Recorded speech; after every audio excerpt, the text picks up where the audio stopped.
Perkenalkan, kami dari kelompok 9 akan membawakan materi kedua tentang metode kefilsafatan.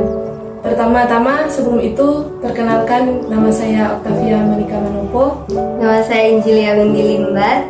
Nama saya Michelle Tampi.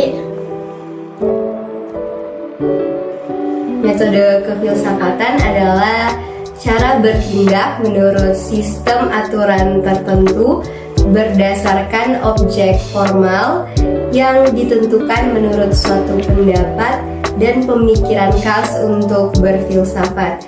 Mudahnya, metode filsafat adalah panduan dan cara berpikir untuk berfilsafat.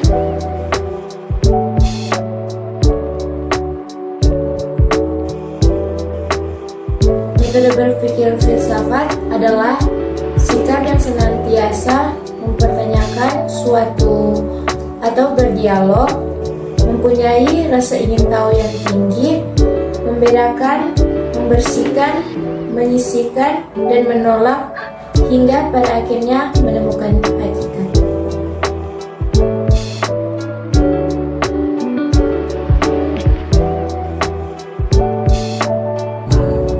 Ciri-ciri dari filsafat. Yang pertama, filsafat sebagai ilmu, yaitu filsafat berusaha mencari tentang hakikat atau inti dari suatu hal.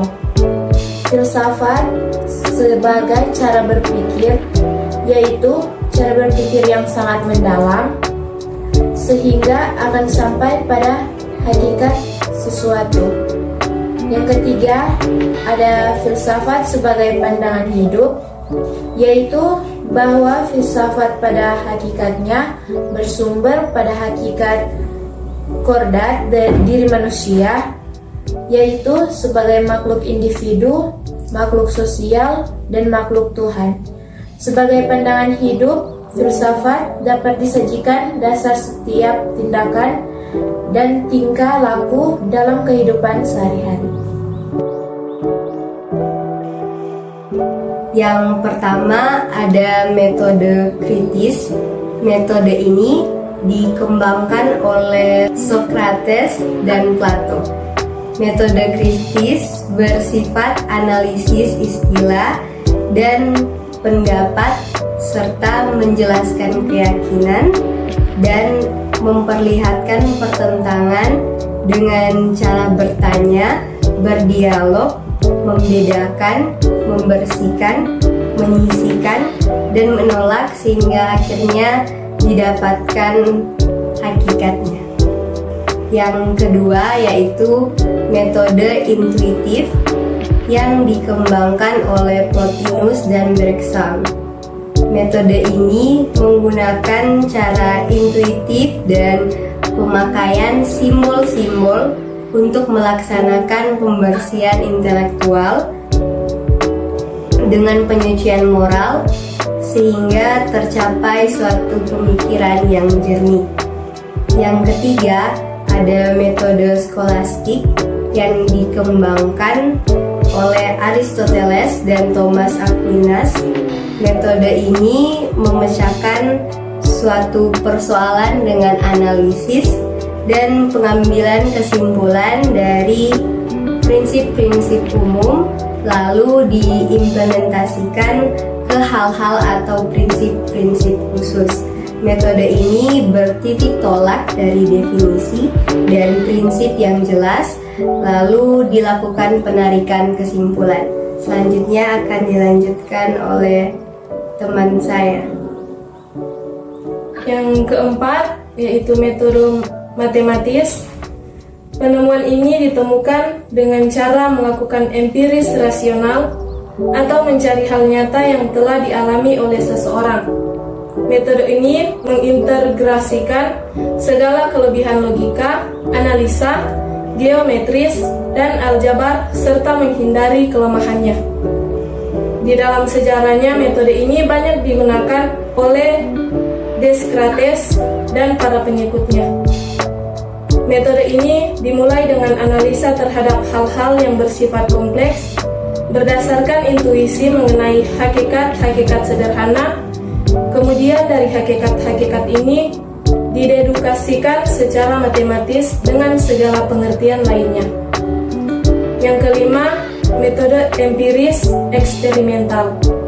Pengertian empiris adalah sebuah bentuk dari keadaan yang dimana kemudian berdasarkan sebuah keadaan nyata yang pernah dimiliki. Sebuah keadaan tersebut kemudian akan didapatkan dengan cara melalui sebuah penelitian, observasi, hingga kepada eksperimen. Filsafat eksperimental adalah bidang yang muncul dari penyelidikan filosofis yang memanfaatkan data empiris, sehingga dikumpulkan melalui survei yang menyelidiki intuisi orang biasa untuk menginformasikan penelitian tentang filosofis. Yang keenam, metode transendental. Metode transendental merupakan salah satu pendekatan teologi kontekstual yang melihat bahwa realitas bukan sebagai yang ada di luar dan lepas dari pengenalan manusia, melainkan berada pada dinamika kesadaran diri. Menurut Lonergan, kegiatan dasar manusia adalah bertanya. Pengetahuan tentang transender didapat dengan bertanya. Materi selanjutnya akan dijelaskan oleh teman saya. Yang ketujuh ada metode fenomenologi. Metode ini dilaksanakan dengan penyederhanaan secara sistematis dan melakukan refleksi secara mendalam dalam setiap fenomena agar tercapai hakikat sesuatu yang ada di balik fenomena. Yang ke-8 ada metode dialektis. Metode ini dilakukan dengan mengikuti dinamika dengan pikiran berbasis peristiwa di alam semesta dan berdasarkan pada dialektika, tesis, antesis, dan sintesis untuk mencapai hakikat kenyataan. Yang ke-9 ada metode neopositivis. Kenyataan dipahami menurut hakikatnya dengan menggunakan aturan-aturan seperti berlaku pada ilmu pengetahuan positif. Dan yang ke-10 ada metode analitika bahasa, merupakan metode yang khusus dalam filsafat dengan cara menguji ungkapan-ungkapan analisis bahasa dengan tujuan untuk mencapai kebenaran yang hakiki.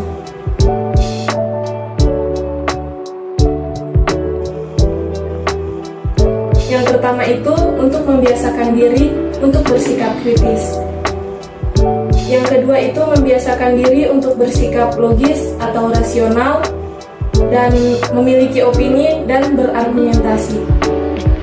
Yang selanjutnya untuk mengembangkan semangat toleransi dalam perbedaan pandangan atau yang biasa disebut pluralitas.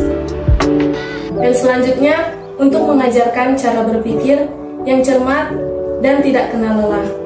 Terima kasih. Sekian presentasi kelompok kami mengenai materi metode kefilsafatan. Terima kasih sudah menonton. Sudah tidak usah.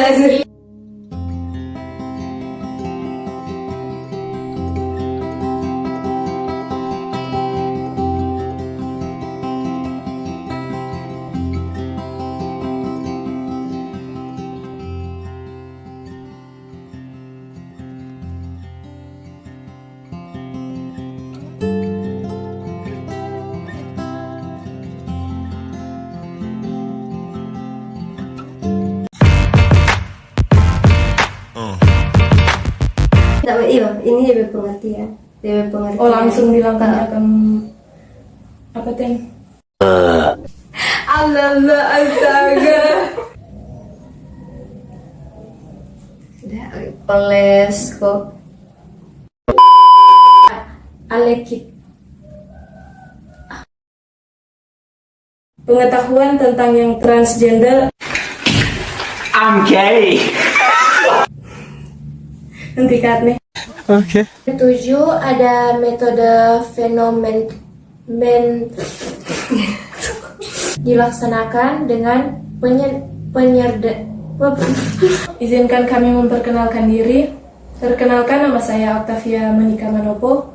Nama saya Injilia Windy Limbat. Nama saya Michelle Tampi. Kami dari